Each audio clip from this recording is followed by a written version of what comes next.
nước gì mình cho từ đấy cho từ này xin đó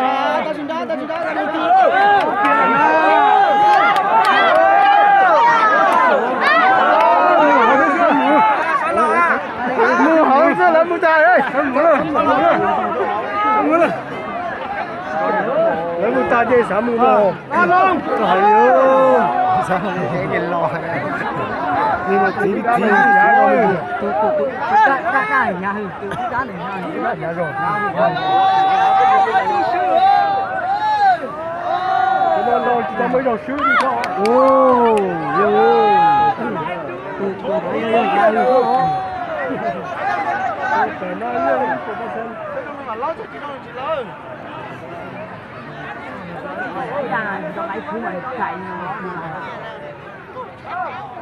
coi nhiều cái nhân tôi là như thế này rồi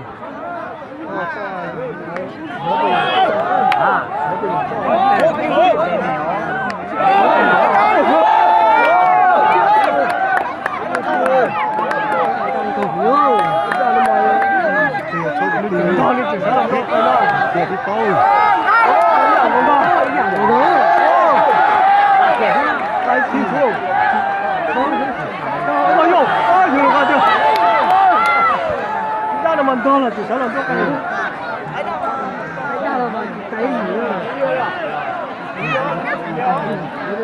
Nhóm mà đến có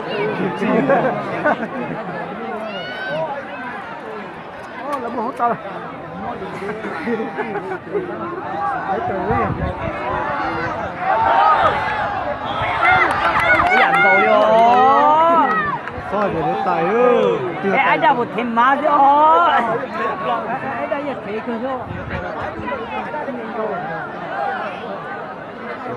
Tự nhiên thì Hương Âm nhiên một thắt cua ra bay.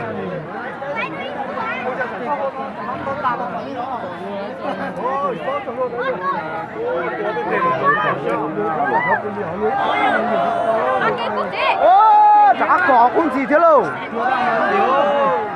Ô, trời đút đầu à. Thôi. Hay là nhỏ đâu nào, đó của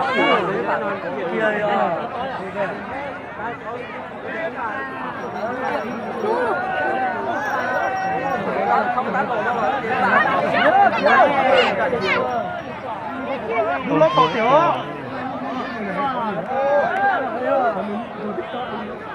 đi cao để áo khu để áo khu của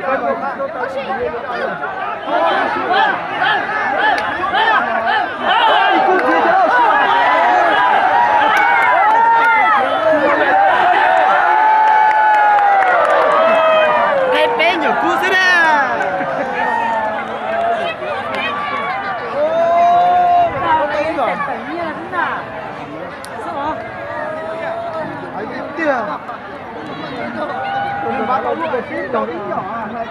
Hai tiền đó xin chào cô Noa.